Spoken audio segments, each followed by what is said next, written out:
Graham just gets a little slap on the hand for this. He's not thrown out. He just get a little slap on the hand for this. This wasn't a good. Because like you said, there's there's a lot of diversity, especially at Evanston High School, Mm-hmm. but it's heavily redlined. You can tell. Like I'm saying, like literally an underpass where it's like nice, the colonial type of Evanston houses. You go under this underpass on Green Bay Road, and all the houses literally on the next street are, you could tell, like much lower value, much lower quality immediately, and that's obviously where the black and brown people live. And so it's heavily redlined. So, you know, I didn't really know exactly what it like leaned politically or how, how the politics were in Evanston, because when I was in college, I wasn't paying attention to politics as much.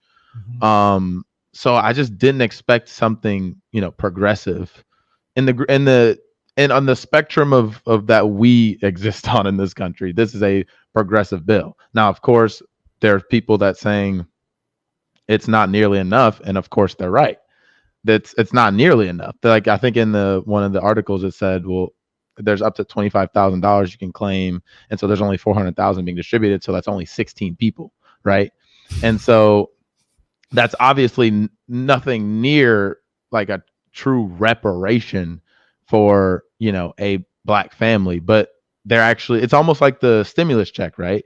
Where people were just happy getting $600. There was people that were just happy with it because they're so used to not getting anything.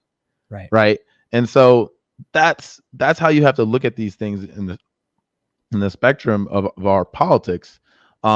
This shows that, yes, like, so when people are talking about reparations, right, when it comes up in a primary or something, and they're like, oh, we need to make a committee, and then that committee needs to make another committee to see what, if it's possible, like, et cetera, et cetera. Well, that's bullshit. They had, a type of reparations bill in Evanston already. It exists. It can happen. It needs to go much further, right? So something like that can shift the Overton window. And so I think that's why it's important that bill was passed, because it's almost like BLM, right? Like in 2017, 2018, you wouldn't see nobody, like even liberals talking about BLM in a good fashion, right? But then 2 or 3 years later, the Overton window on that particular issue has shifted so far where you have, white liberals in the suburbs or wherever saying like they support BLM. And so that's what we need to use this bill of like a reparations type bill as, where we say, no, this is possible. Let's bring more people into the fold, and let's make it more progressive. I think that's a great point, and I think it's also not a small thing to look in this bill of like, not only is like, okay, it should be doing a lot more, but it was passed, so let's build. It was passed, right? But it was passed. But also, I think it's significant that the money to fund it is coming from recreational marijuana. Because that is, I don't smoke weed, but I think it absolutely should be legalized. I mean, all right. Listen, this is the reason why local fucking reparations don't make any fucking sense. Pause this shit, like, for me, like real shit, like the money for all, for me, like the money, the fact that this is a black agenda initiative, like this shouldn't be called reparations. It's not reparations. Like this shit does not repair the harm. It doesn't even repair the harm that was done to to the black families that have been in Evanston for whatever decades, centuries, or whatever the fuck it is. Like this is a black agenda item right here. You feel me? Like the fact that we want to be included in the marijuana business and that fucking taxes for marijuana due to the drug war should be kind of funneled into our community. This is a black agenda item. This is something that come after reparations, right? And this is the reason why. See that? And then when they get to a national scale, it's gonna flip into, you know what, yo, make marijuana legal, because I like to smoke weed and everybody like to smoke weed. So this is, you feel me? Like take your crumb and take your crumbs and shut up, Negro. Like this is what you feel me? This is what this is. Like take your crumb and be quiet. Like take your crumb, take your little inch and be quiet, but they reframing it in a way which is like you know what I mean? Like the same thing they say that they accuse liberals of doing, they doing the same thing. Doing the same fucking exact same thing. Like, and this is why state reparations is a fucking joke. Like it's not real. It doesn't repair any harm to people that even live in them states. Like these are black agenda items, things that should be passed way after reparations is fully implemented in the way that we, you know what I mean, the way that we propose these things. Nah, I just like, I don't know, like the reason he gave for why this was a good thing is something that I kind of was thinking at first about these local bills, but like after seeing like the details of like this latest one and the Asheville one and other ones, everything besides maybe like the AB 3121, none of these things should have been called reparations.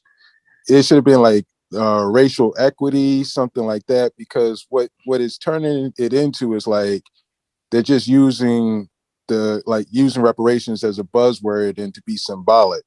When we go to the federal level with it, I don't want that to be the same case. Like I don't want us to be stuck in this mode of thinking where we can call anything reparations. Mm-hmm. And I don't like it being tied to like taxes because of this. It's on the state level and it has to kind of be paid through taxes. Because when we get to the federal level, they're going to act like we're limited to doing something that has to be paid or has to be made up through taxation. And they're going to try to use that to undermine it or to do something like that's shit. Yeah.